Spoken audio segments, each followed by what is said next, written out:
And I remember one of the professors in the film department, when I was taking a screenwriting class, said, "You'll never get this off the ground, don't even bother." So that was the real bit between the teeth to say, I'll show you.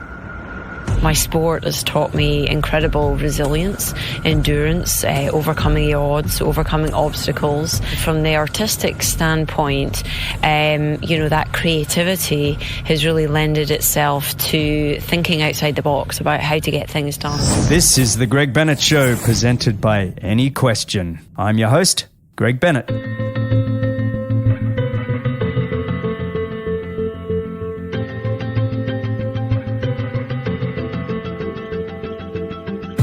All right, today's guest is just a true inspiration and just powerhouse in every sense of the word.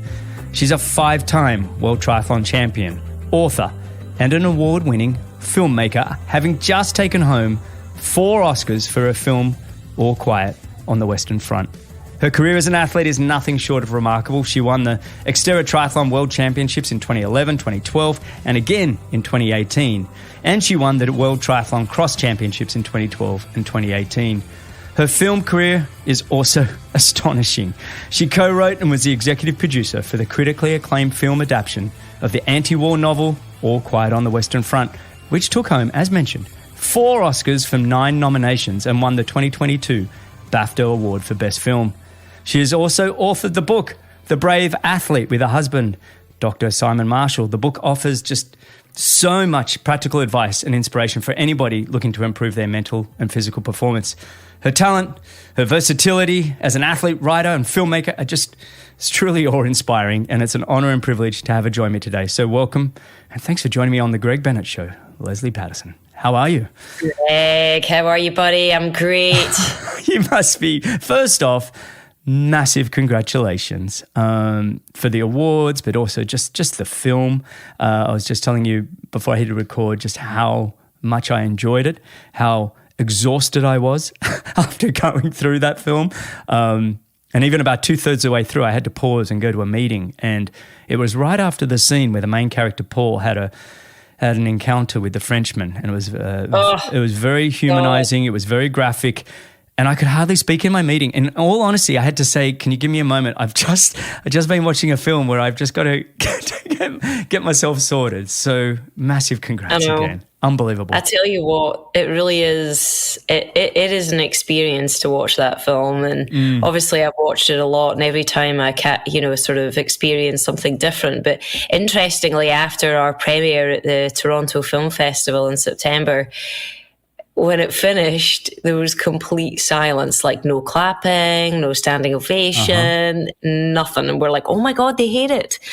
But that wasn't the case. I think it takes you down this journey that you probably have never been down before. And it stays with you for many, many hours, if not days, if not weeks. And it is probably the most anti-war film you'll ever watch. Seriously. I mean, I as a kid, my brother, he is a war historian, and so we talk a lot about war, and it's one of our interesting favorite topics we discuss. But I watched a lot of these war films, and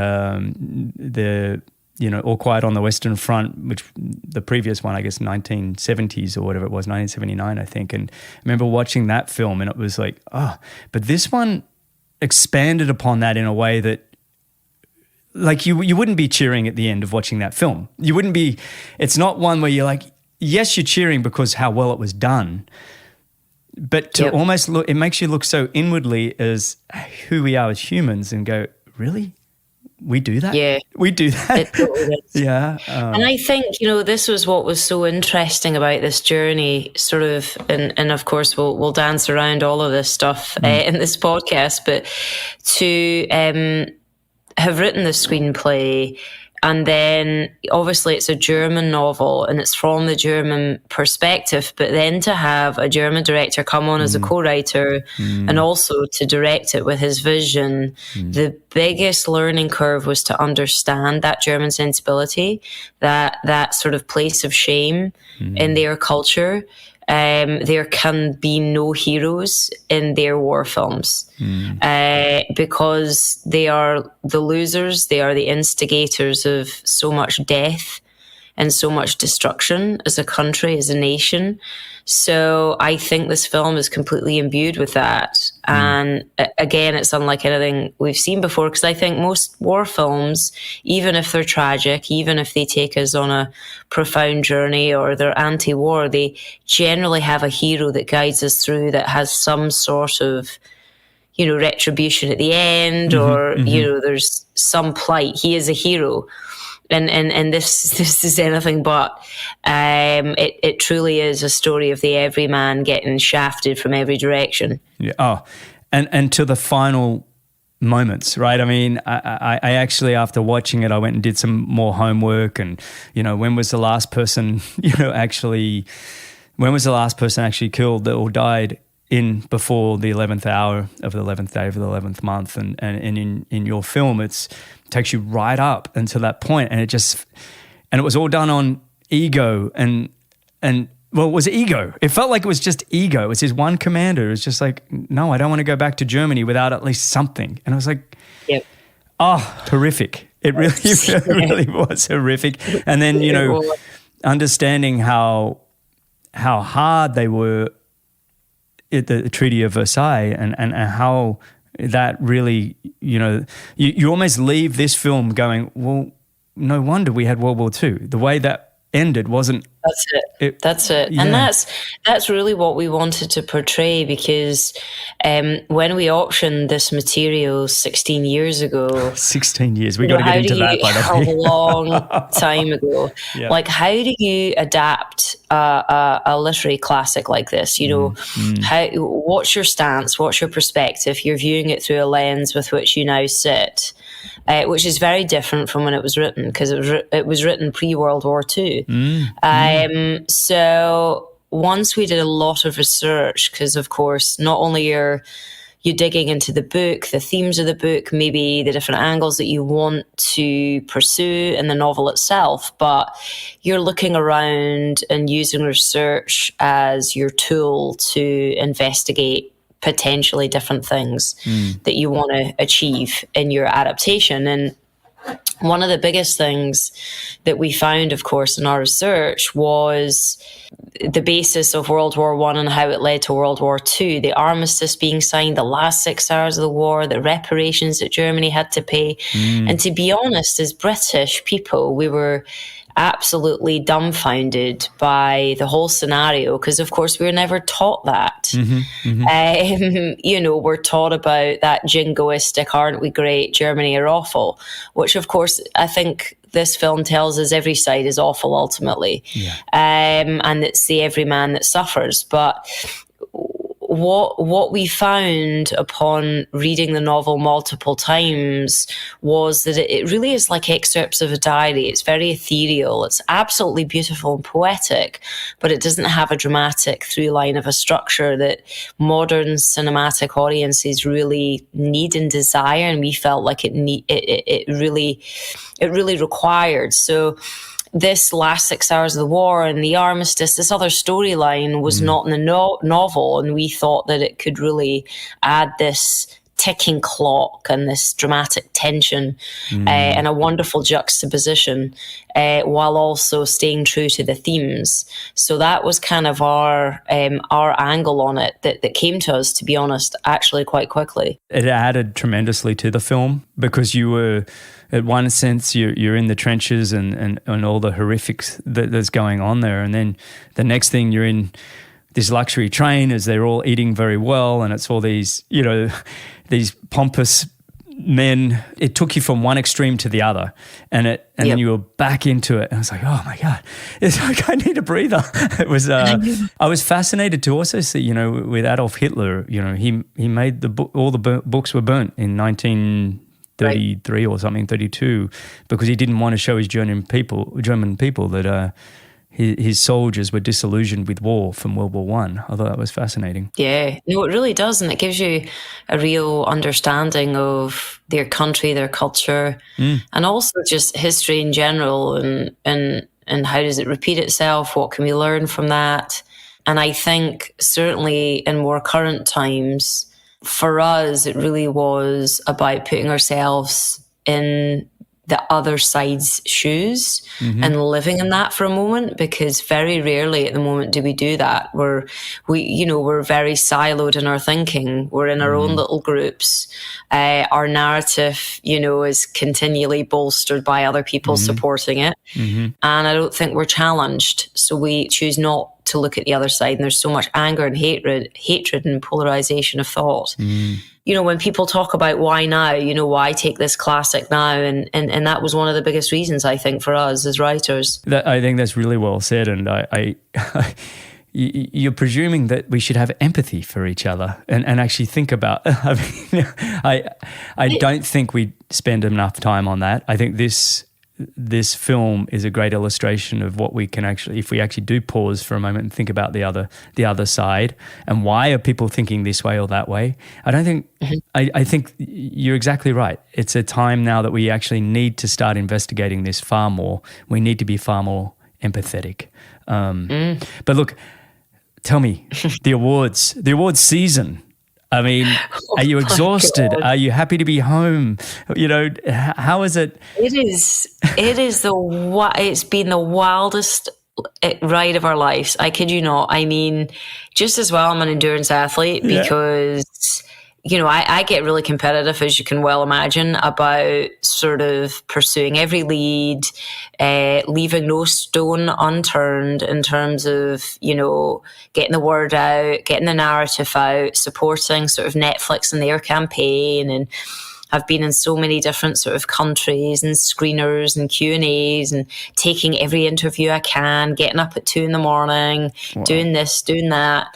So it's been a lot. I mean, but at the same time, it's been truly wonderful because when you're on the circuit, you get to meet a lot of the other artists and a lot of the other, like, really top artists, directors, writers, and so on, that are the best in the biz, and to talk to them, to hear them, and to sort of be in a conversation, to be a peer with them is unbelievable. And it gives me so much motivation, and my husband as well, to know that this is where we want to be and how do we get back here again, and how do we continue to work with true greatness, because the funny thing is a lot of people are like, what are the celebs like and what are the big names like and this and that, and I tell you what, every single one of them, they were absolutely lovely, super normal, very down to earth, and ultimately just obsessed with their craft.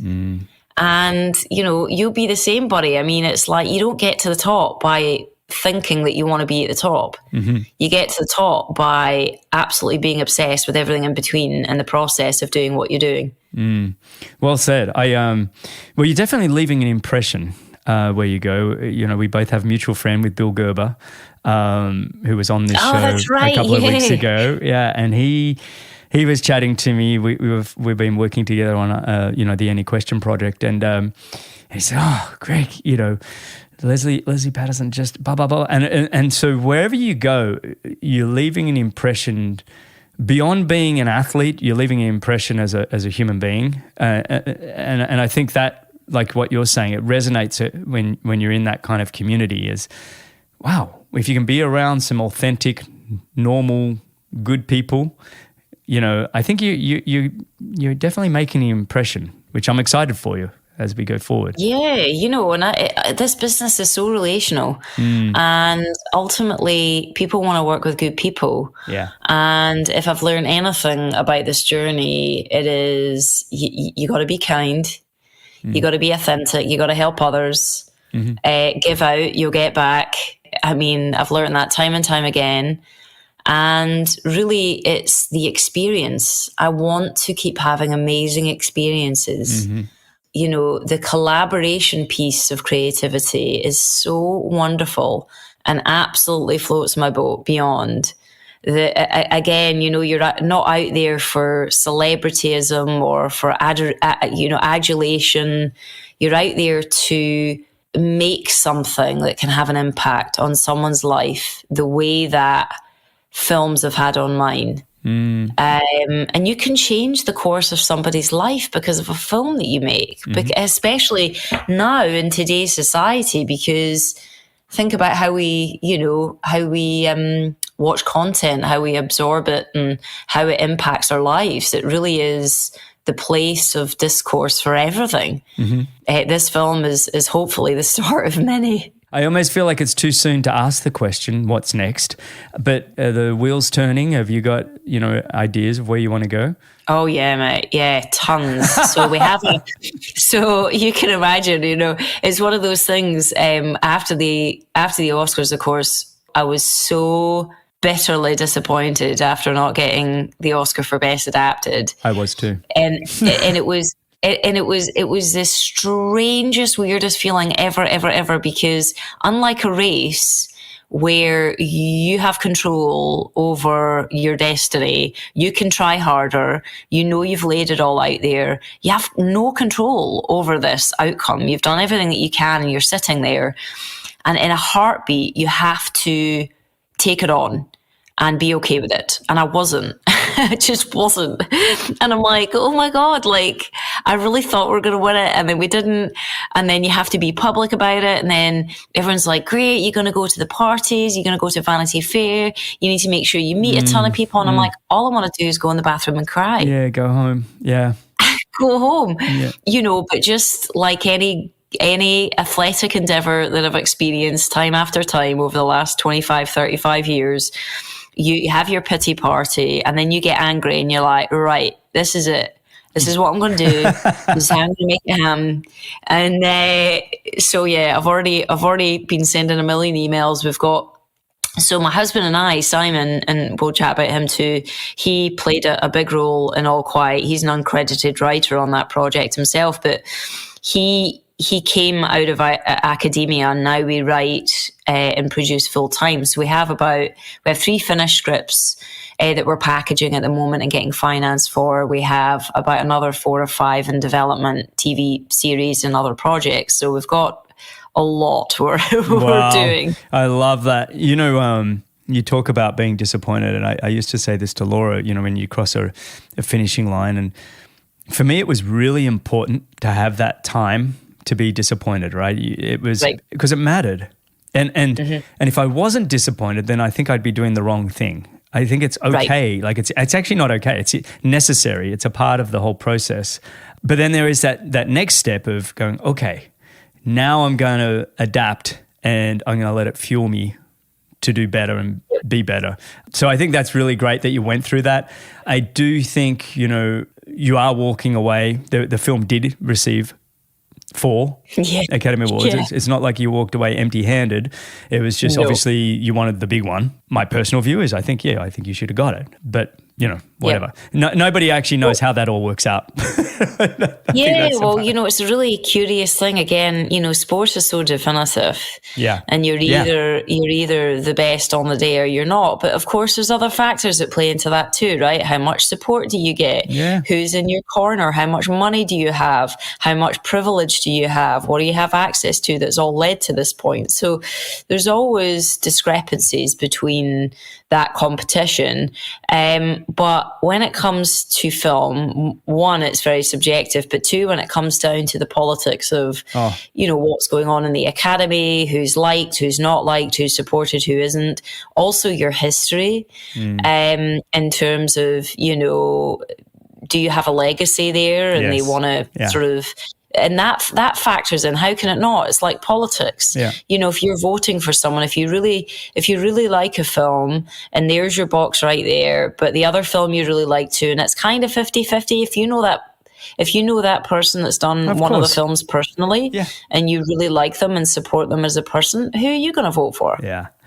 And what's their agenda? At the end of the day, what are they trying to sell, or what's the agenda from this year? Or I don't know. I feel like this is what's happened to the Oscars the last 10 to 15 years. You feel like every time, what are they trying to get us to believe now? Or what is their agenda? What's the underlying, what is the takeaway they want us to all have from this awards ceremony? Right. And that can be a massive impact on what they're choosing.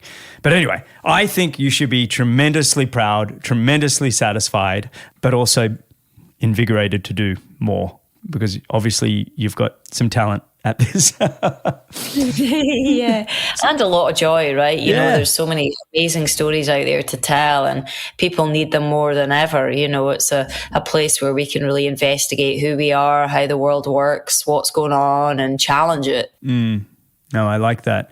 And the more you travel, the more you understand the world as well. I'm sure even this awards season, just being able to travel as much as you did, and even as an athlete, you actually get to see the world from different sides, which is going to help, you know, your creativity process, I'm sure. Oh, absolutely. And I'll tell you what, I actually became quite, you know, sort of good friends with Sarah Polley, the director-writer that won in our category. And she's an amazing female, and incredibly supportive and incredibly talented. So again, we'll come back to that sort of putting yourself in other people's shoes. As hurtful or tough as it was, I forced myself to look at her social media, you know, and to see the joy that she had and the support and the people around her and her family. We met her husband. It was a really beautiful thing. She's been in the industry for a long, long time. It's the same if you're, you know, can you be happy for your competitor?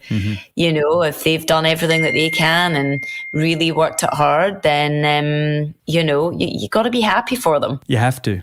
You have to. You know, it's one of those things. They've worked equally hard. And you have to just take your hat off to them sometimes. And I think sport teaches us those things. They help us go through those moments. What I want to do, let's rewind the clock a little bit. It's been fun to talk about the film and everything else, but I want to sort of just get an understanding of where your passion for both film and entertainment and sports sort of started. When did this all start? Yeah, probably when I was coming out the womb. I'm not joking. Like, I've been a little sports billy since I was like, I could move. Yeah. Funnily enough, I used to pretend when I was it must have been about maybe 5 years old. I used to run around the park in bare feet and pretend I was Zola Budd. No way. And my best mate lived across the road. He'd be Steve Cram and we'd race it out, you know. You know, I remember watching the Olympics really early on, just like, okay, I'm going to go there, you know. So I've always been driven in that regard towards sport. And then when I watched my brother play rugby, I was just like, are you kidding me? There's mud. I can beat up on boys. That looks amazing. You know, very, very, you know, sort of into that whole thing. I love it. But do you know what it is, Greg? It's like if anything is challenging in life, or somebody tells me I cannot do it, or it's, you know, a path that nobody's done before, I want to do it. You know, I'm like super excited to give it a challenge. I don't know where that comes from, but it just is. You sound like you're very competitive. You're very driven. You sound a lot like my wife, to be honest. It's like she had all the talent in the world for certain things, but she probably went to her and she was always driven towards sport, but she chose triathlon. And I have no doubt she would have done very well in tennis, very well in golf growing up here in Florida. She's very athletic in that sense. But she's not a natural endurance athlete. Her body's not made for endurance. But her dad did it and she found it really tough. So that was the one she picked. And I often look back and go, did you just pick it just because? She's like, yeah. You know, it's like, but you said, and rugby, how old were you playing rugby? Because I come from a rugby mad family. I play rugby. My brother played professional rugby. I mean, we're a rugby mad family. So how old were you? Were you 5, 6, 7 playing rugby? I was, I played it from the age of 7 through 12. So like 5 years. The boys are getting big by 12. My goodness. Oh, I know. I'm not kidding. It was pretty full on, but because I was quite dynamic by that point and I was quite quick and I could really jump around. And then, you know, you have your little team that you've grown up with across the years that you're really tight with. So just absolutely loved everything about it, being part of the team, being part of the group. But the funny thing is, you know, on a Saturday morning, I'd be playing rugby covered in mud. And then in the afternoon, I'd go to ballet dancing. And I would be in my ballet pumps, odd socks, muddy knees. I've always had those two different sides of my personality. Oh, I think that's fantastic that you go from one to the other and so straight away. you must have been playing halfback rugby, were you? Were you close to the scrum? Because you're not terrible. I was, mate. Yep. Yeah. I like to be the little devious one. Yes, right in amongst the ruck, trying to grab the ball. That's awesome. Or supporting in that way, or out on the wing, running as fast as I can. That's awesome. Are you watching the Rugby World Cup? Do you still enjoy rugby? Have you been able to keep in touch with it a little bit? Yeah. I do love it. I don't follow it as much as I used to, just because it's not big here in the US. But my brother lives in Cape Town, and he's a huge rugby fan, and so is my nephew. So, I sort of get it through him quite a lot now. No, I have a mate of mine who has the number one rugby podcast in the world, Alex Payne. He does the commentary for the PTO events, but we often catch up just to talk rugby and what he's going to be up to with the World Cup this year. So anyway, that's awesome. That is awesome. So look, going forward then, you're playing rugby, you're running, around the park, you're doing ballet. Did you kind of realize at some point that, hey, I'm actually pretty good at this? It's not just fun, I'm actually reasonably good. And and then, at what point did you say, hey, I'm going to go all in on this? And sorry, there's so many questions to unpack here, but it's like, how do you decide where to focus with so many passions and some abilities across the board? Yeah, it was tough, but I just kind of went where my gut told me to go. And my parents were always mega supportive of that, which was amazing. I was very, very lucky in that regard. And, rugby wise, I was captain of the team. We won a bunch. So, I was used to winning at a young age. And I think that gets you in a mindset, of excellence, really, doesn't it? And the pursuit of it. And so when I was no longer allowed to play rugby, because as you mentioned, the boys get bloody big, my dad started taking me running out in the mountains in Scotland, and then, got me into the local triathlon club because it was a great community. And, I grew up in this social environment, the team stuff around rugby, and then out with my dad and his buddies running. The team aspect of triathlon and kind of this group in the town I grew up in was a big deal. And I excelled pretty quickly and, was recognised by the Scottish squad almost immediately. And they got me into their national team. So I think, there was always a lot of structure and always a lot of direction. And it's funny because you look back at how your parents have influenced sort of not only where you're at, but how you think about things. And my dad we'd always sit down and talk about my goals, like long-term, short-term, which races, and we'd have the calendar out, and we'd pick them, and we'd talk about them. And I'm talking that's from the age of 12. I love that. I love that. My dad did the same thing. I'm sorry to interrupt, but it's like, it makes me feel so good. Go on. It's so great. But it's amazing. And again, you don't appreciate that until later in life, how that has set you up, how that motivates you, your understanding of how to pursue greatness, basically. And success is by having all of these small goals, then big goals, and these things that you're ticking off. And I think probably the biggest thing, that the best and worst thing about my dad is the fact that it's always about where do you compare against the best in the world. Anything that you do. So, any race that I've competed in, so-and-so wasn't there. Or, to be honest, that's a bit of a joke, that race. Or, which is brutal. That is brutal, yes. It's brutal because you're always like, you can never quite please them.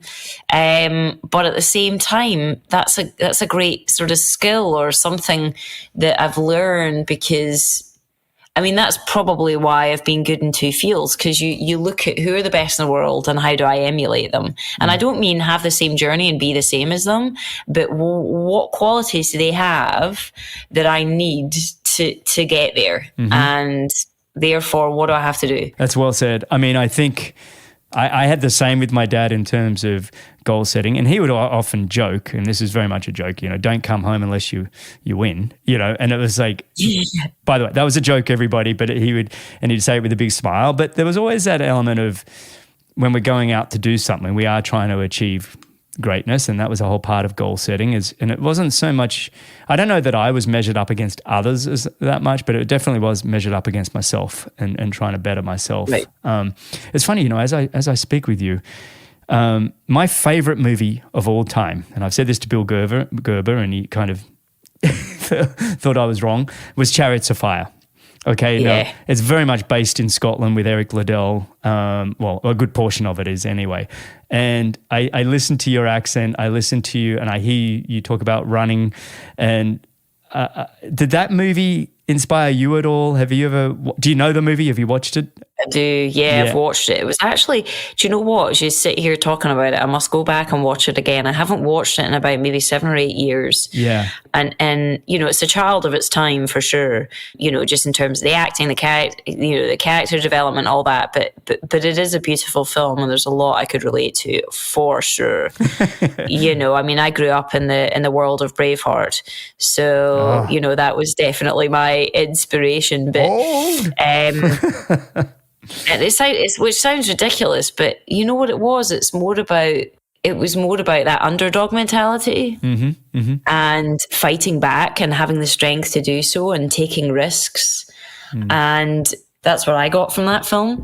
I'm going to fight no matter what, to try and achieve something. And I'm never going to give up. No, they're both unbelievably great films. Braveheart, just a little segue. I think Chris McCormack and I would always be in the water at these events, and everybody be creeping forward, and we'd always be yelling, "Hold, hold!" And it takes me back to that film every time. A little off topic, but we totally do the same. I'm not joking. Me and Si totally do the same. That's hilarious. Yeah. Well, hold, and then our other great one is it's raining. Slightly to the side, like. Yeah, I can go on. Anyway, that's somewhat pathetic. Brilliant. I love it. So when was it then, you started doing some tries, you had some ability. You did race for Scotland and Britain quite a lot. When was it that you kind of like, okay, I'm going to be a professional athlete, I'm going to give this a good swing? Yeah, quite early on, I was on the talent ID program, so I was on lottery funding, which was amazing.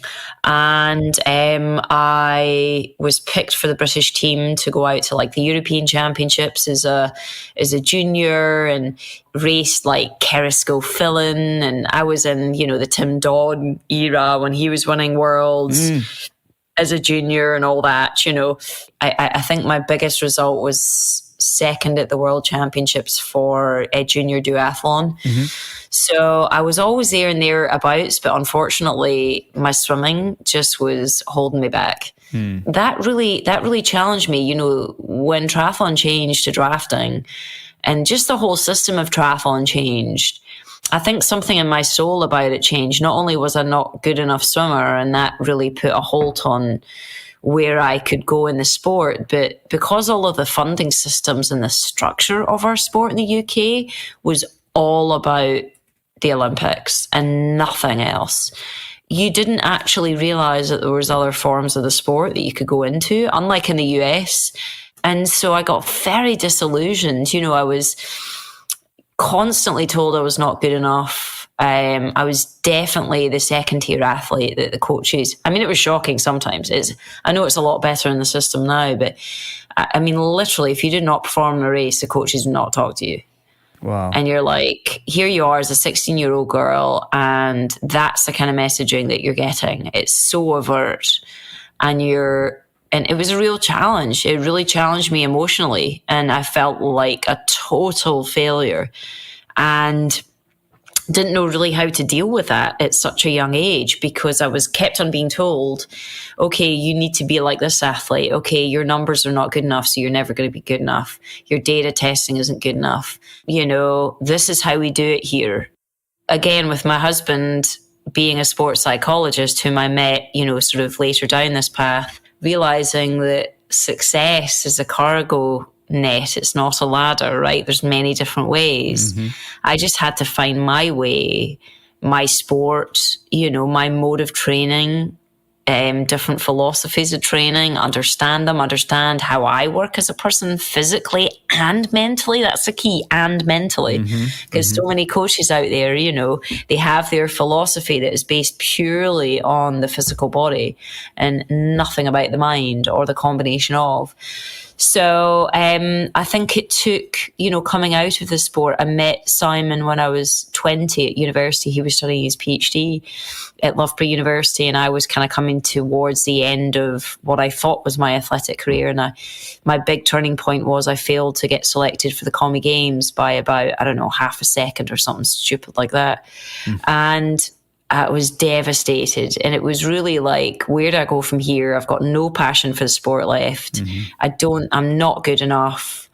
Where do I go? And so Sai got offered a job out in San Diego in California as a professor at San Diego State University. And I had just finished my degree undergraduate in drama. And there was a master's program there, and he turned to me and he said, do you want to move to California? And I was like, hells yeah.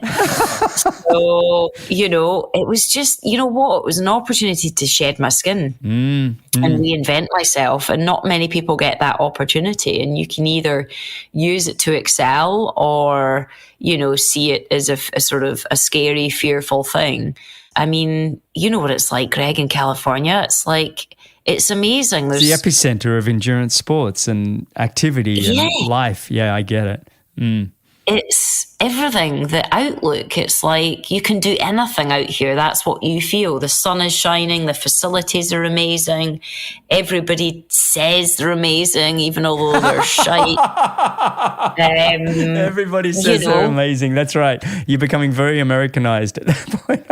Very California. It's so funny. And I needed that. I needed a bolster of confidence to think that I could do anything. And that it changed the course of my life, ultimately. You think about sport, at the end of the day, it's play, right? And when you lose that sense of play, when it becomes so restrictive, when there's more polo shirts than there are athletes, is what I always say. There's so much administration and politics and everything else involved. And all of a sudden you're like, this isn't fun, you know? And I had the same kind of experience.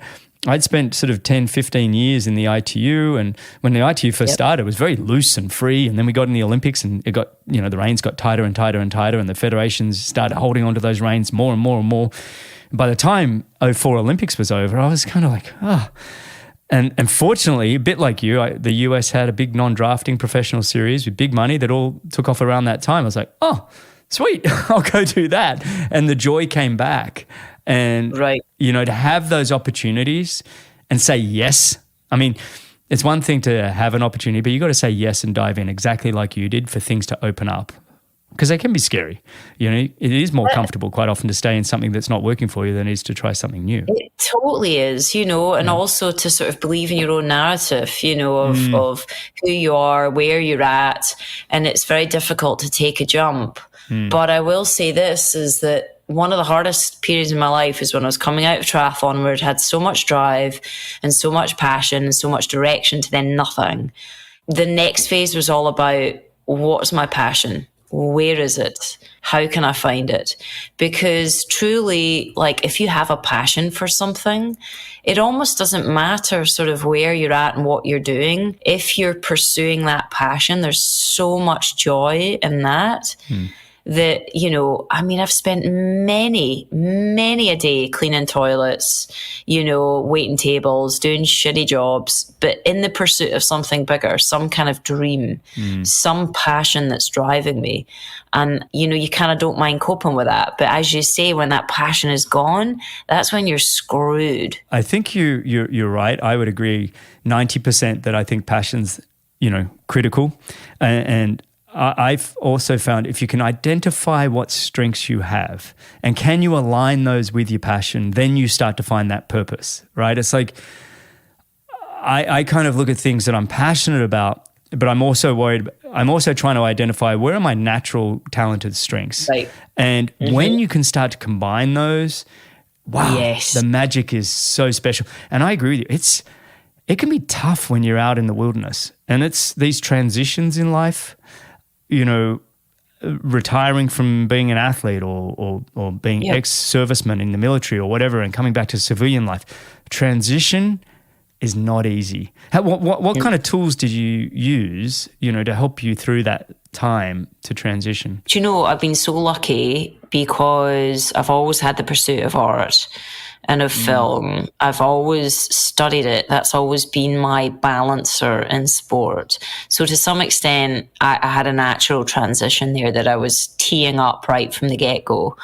But also as well, I have an amazing husband that we do our businesses together. So, it's sort of weird. We've had this coaching business.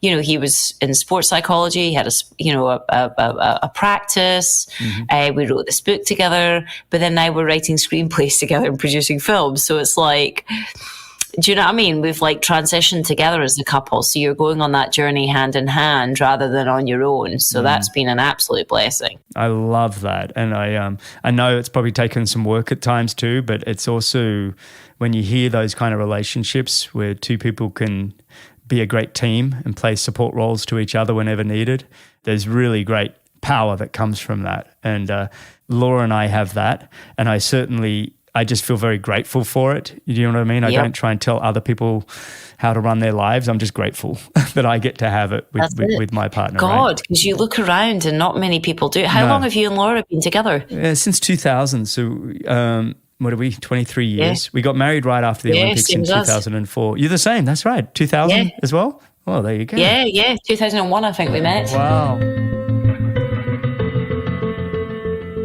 A quick mini break to let you know about Any Question, the place where you can ask some of the world's greatest experts questions and get their answers in video or audio response. We have over 1,000 experts now across 50 or 60 different channels, ranging from every kind of sport you can imagine to pets, military, first responders, and everything else in between. So go check it out. You can go to anyquestion.com/Greg Bennett and sign up today for free. So you've been through, so much. Your athletic career, you've transitioned from focusing on being a professional athlete to then focusing on screenwriting. Tell me, what are some of the biggest sort of highs and lows that you've experienced? And, don't leave out the fact that it took 16 years to get this film to where it is today. But what lessons have you learned from that? The adversity that you face, there's a lot to be learned from those hurdles. How to pivot from them, how to be dynamic, how to keep going, how to remotivate yourself, your why behind what you're doing, because I think every failure that we've had along the way. So ultimately, once we had gotten the option to the rights of this novel, we then had to adapt the book itself. And that was a journey. And once you the first draft that we did, I sent to one of my buddies that was in the industry, and he literally he's a really cool dude.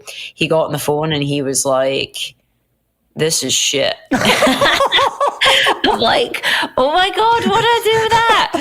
And I remember sitting in the car going, "You know what? He's right." And it was like this huge light bulb moment. And so I just went back to the drawing board and took a ton of classes, did a lot of reading, and really just sucked it up and said, I need to do better. Wow. What else is there? Had my pity party, but I need to do better. Hang on. Why was it so shit? Did he give you reasons? It was bad writing. It was bad dialogue. It was bad structure. It wasn't where the story needed to be. Every aspect of it just wasn't what it needed to be. And, because bearing in mind that while I'd studied my undergraduate and master's in theatre and film, it wasn't specifically screenwriting, albeit we did a bunch of that kind of stuff. It wasn't the nitty gritty of it. And furthermore, what I came to realize in the process of this is what you were talking about earlier. What are my strengths? And my strengths are very much what we call story architecture, the structure of a story, the bigger essence of it, the macro view of it, the thematic essence, the character arcs, all of those kinds of things. What my weakness is actually the dialogue and the nitty gritty of the typing out the scenes. I can do kind of overview scenes, but actually getting in and writing the scene. And that's where Sai came in actually very early on, albeit he didn't know he wanted to be a writer. He found out through that process early on he was good at it. And that's what makes us such a good team now. So anyway, I guess through that, learning what I needed to get better at, but also where my weakness and strength was, and kind of playing off of that, then getting help, like not having too much of an ego to get the help. Mm-hmm. So that was just in the writing phase. And then once we got to a script that we felt was good enough, and we kind of pressure tested it with people in the industry, we then had to try and put it together. And putting something together when you're on the outside of this industry is brutal. Nobody picks up your calls. Nobody picks up your emails. You have to hound. And even then, they're not going to take it seriously. So getting a film off the ground is getting attachments. It's getting actors on board. It's getting a director with a vision. It's trying to raise finance or get a distributor involved or a studio involved or a bigger producer and all of those elements. So we went on this crazy journey throughout the years of having this person on, then off, then that person, and trying to be dynamic about how we would go about getting it to them, encouraging them to get on and so on and so forth. And really it was, we had this feeling inside that we had to keep going. And what that meant was we had to keep optioning the material, which was $10,000 to $15,000 a year, which is a lot of money for just your every man, every woman, and finding the money to do that, taking the risk on it every year, and convincing them to give it to us for another year. And ultimately, we hung on long enough for both the landscape of film to have changed and be more receptive to World War I and German films. And then for us to get it to this director, Edward Berger, that is, incredible. Yeah. What a journey. I mean, did this fire you up to win your world titles in triathlon, to be paying for that $10,000 to $15,000 a year? I mean, totally. It really was. They worked hand in hand. They really did. And what it was I was so passionate about getting the story told that drove me day in, day out on my training, because ultimately, it's like you spend hours and hours and hours. What are you thinking about? Sometimes you're thinking about nothing because you're exhausted all the time. But sometimes you have space and you have freedom to really go on these imaginary journeys. So, I was always developing other scripts and materials in the hope that if All Quiet got off the ground, it could be a calling card to launch our careers. So one really helped the other. And not only that, I think that the structure and the stability of sport really helped the ambiguity and the ethereal sort of subjectiveness of the film world. Not only that, success begets success. So once I'd won a world title, all of a sudden you're kind of walking a bit higher about yourself and what you're capable of. And you need to have that. You need to have some balls in this business to go after stuff. You need to tell me, when Netflix agreed, what was that moment like? It was not without massive stresses. Oh, really? It wasn't, yahoo, pop a champagne bottle. It was good, but, well, it gets messy when you've had a property for as long as we did. There's different attachments that come on along the way and different contracts that have to be resolved. And then, essentially you're kind of handing your baby off to a director and a producer that want to run with it, and you kind of have to, and that can be hard. You don't know if they're going to involve you or not. So it's mixed emotion. You're both, oh my God, this could be it, this is amazing, but then also you're kind of handing it off. Yeah, handing over your baby. Yeah. Yep. How involved were you in the end? Were you in, because a lot of the filming was in Northern Czech, right? It was, and this was the hardest thing. So when Netflix said yes, and we finally were like, oh my God, we've got this package, Netflix want to do it. That's when COVID hit. Oh. So we're like, what? And we're like, you are kidding me right now. So of course, everything was put on the back burner for about, 8 months. And they had still given development money to develop the material because they believed that they would still go ahead with this. So we felt pretty confident that they wanted to do it, but they didn't actually greenlight it till 8 to 10 months later. And then we found out that because it was such a lockdown set and the protocols that Netflix had, we would not be allowed on set. So after 16 years of doing all of this and dreaming about watching these artists and being a part of this collaboration and this teamwork, which is everything I do it for, we were not going to be allowed on. And that was it? And you weren't? No. And so this is where, again, we did everything. We tried to speak to the producer, speak to Netflix, use all of our connections, come up with potentials to get us on set. I even said, listen, I'll be someone's assistant. I'll be an extra. We'll do every protocol possible to be able to get on set. But ultimately, if the powers that be don't really care, then they're not going to fight for you. And if it at all compromises their journey, their process, their ability to succeed, their status, then they're not going to bother. Oh, Lesley. I tell you what, it looked really cold and uncomfortable anyway. Hey, listen, I would have taken it. I would have taken it. Let me tell you. I know. I'm totally kidding. I'm trying to make light of it, but that's awful. I know. It was wank. Yeah. Huge learning curve, right? You've just got to be grateful. Who gets their film made? Yeah. And we just kept on saying that. Who gets their film made? And then when we started to see some dailies come through, we're like, wow, it looks amazing. Yeah. Yeah. Then, of course, this last journey that we've been on, like, you know, I'm sitting here in floods of tears because I've not won an Oscar. It's like, come on. Yeah, but that's you. You know? That's the nature of the beast. That's who you are. You know, that's what drives you. That is like that's who I am. That's why I'm successful. That's because it does matter.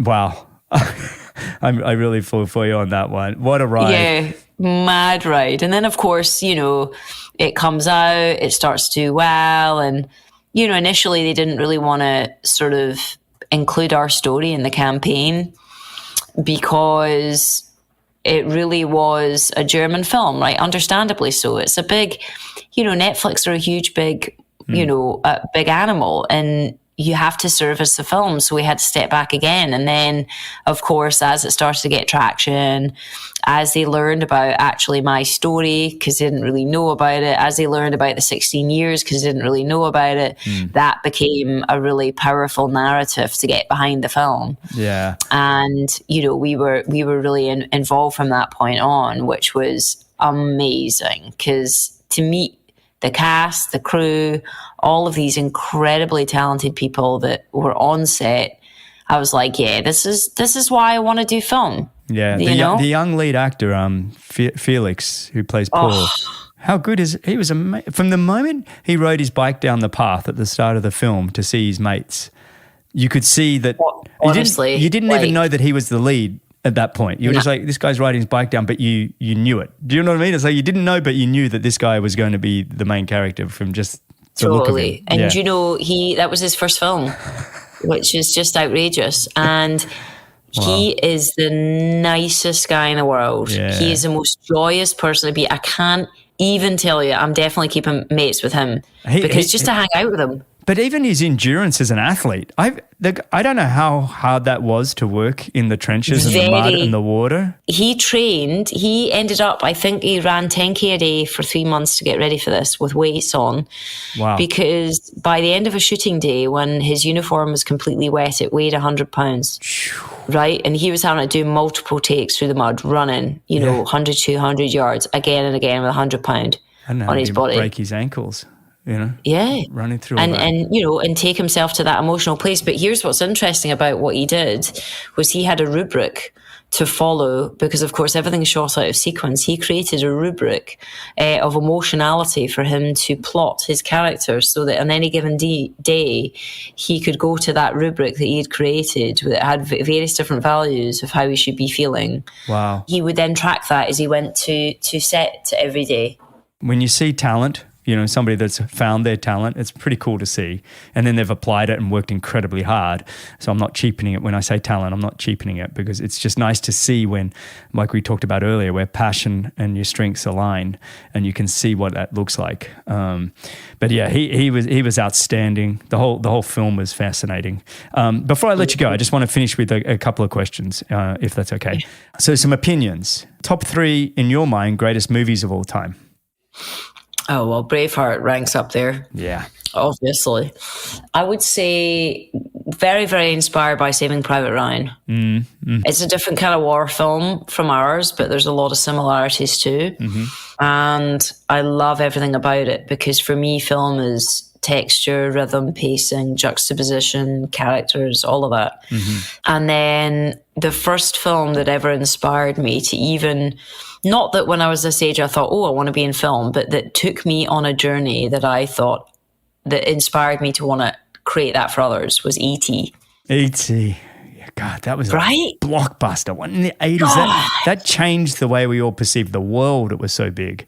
That was huge. That was monumental, E.T., when it came out. Right? I know. So there are big ones, but then I love the smaller character-driven ones. Philomena. Have you ever seen Philomena? Philomena, no. Oh, Judi Dench. It's an Irish film. I love Judi Dench. Oh, she's the best. It's amazing. Yeah, I'll go check that out. You're obviously somebody that you're very aware of the mind and the power of the mind and goal setting and everything else. But what would you tell your 18-year-old self now that you've had all these experiences? Stay true to your own path. I think what I said before about, success is a cargo net, not a ladder. So find your own path and be driven by your inner why. Wow. Well said. Next one. 3 people you'd want to have dinner with, non-family, living or dead. Let me see. Tom Cruise, for sure. Which sounds totally lame, but I met him at one of the luncheons, and I went up to him and I said, "Hi, Tom. I'm Lesley Paterson, blah, blah." He's like, "I know who you are. I know your story." He said, "How many hours a day do you train?" Get out. I was like, "Oh my God, Tom Cruise knows me. This is so wild." Wow. But the reason I'd want to have dinner with him is he's so focused and he's so intense, and just his, everything is about excellence in his life and the pursuit of it. And I think we would really bond in that regard. So he would be one of them. Who else would I want to meet? Gosh, they're all probably artists. Probably Judi Dench. She's my most favourite actress of all time. I'd probably just want to pick her brain and ask her a ton of stories. Probably, this is going to sound kind of funny as well, David Goggins. Yeah. Because I think we're pretty similar, and I think we could just have a laugh about the bullshit. I like that. What a great 3, by the way. It's totally random, aren't they? They're fantastic. It's one of my favourite questions, actually. I love, if you're ever quiet at a dinner party, I like that question. And everybody's different. And it changes. The 3 you have today might be different tomorrow. But, Judi Dench, I love that you put there. Tom Cruise, honestly, I'm a sucker for Top Gun. And the fact that he did a remake last year was just, that's brilliant. It was just fun. I met the writers for that film. And honestly, it's a great film, what they did with it. How they just got everyone back to the movie theaters. Yeah, it was fun. I watched it on the plane up to Boston, but it was just like it took, you know what it was? It wasn't just watching a film today. It took me back to my youth. It made me, it made me reflect. It made me think, I don't know. It was just like, I felt like I was back being 18 or 20 or whatever I was when the film first came out. And I thought it was fun to see it again. Where do you see yourself in the next 3 years? 3 to 5 years. I'll give you a little window. Yeah, defo. So building out our production company, Simon and I, we have a lot of different projects that we want to get off the ground. So I think just having a really well-known, well-regarded production company where people like to work with us, where we're doing a film or a TV series, we're just always working, we're always doing interesting projects. And then as part of that, I really want to try and have some mentorship programs for sure. Where you'd be mentoring, or you want to get other people to meet other people? Yeah, just kind of a collective mentorship, you know what I mean? Like making sure that we're supporting people that could never have imagined being, like almost plucking them maybe out of Scotland or the UK, or do you know what I mean? Like giving people some opportunities that they haven't maybe got access to. Fantastic. There's nothing better than finding the right mentors, people that are willing to, like I'm finding that even as I build out this company, Any Question, and having Ed Baker as my sidekick or my mentor, you know, I'm drinking through a fire hose of how to build a tech startup, right? What an opportunity. And I'm just loving it. I'm so fortunate. It really is mega important. And I'm excited to talk to you about that as well, Greg. Yeah. Well, let's do it. We got plenty more to talk about. This has been fantastic. I did have some rapid fire. Let's do a couple of rapid fires, then I'll let you go. Okay. 2 most used apps on your phone. WhatsApp and Netflix. First job you ever had. Washing hair at hairdressers when I was 12 years old on a Saturday vlog. Oh, that's brilliant. I love it. Okay. Out of 10, how cool are you? Ooh, 7.5. Come on, you've got to be elite. If you're not 9.5, what are the rest of us? My goodness me. Hey, come on now. We're trying to be Scottish and humble. All right. This is a big one for you. Who would you want to play a movie of your life? Oh, my God. Florence Pugh. Love her. Florence Pugh. I like that. All right. Which decade of music is best? 80s. Oh, God. You and I can hang out. Where is somewhere you haven't been you'd like to go? Japan. My nephew lives in Japan and I'm desperate to get out there. I actually would have to say Japan ranks up in my at least top 3, if not my number 1 country to race, to live, to hang out. I love the Japanese and the Japanese people. This has been fantastic. Absolutely, thoroughly enjoyed this conversation. I know you've had so much on your plate. Lesley, thank you for sitting and chatting with me. What a great episode. I thoroughly enjoyed it. It's been so fun, Greg. I'm a huge fan of you and Laura. Please say hi to Laura for me. And I know we're going to be chitty-chatting a lot more in the future. I'm excited. All right. Well, thank you again. And everybody listening, you can find all the show notes and timestamps at bennettendurance.com/media. Thanks a lot for listening.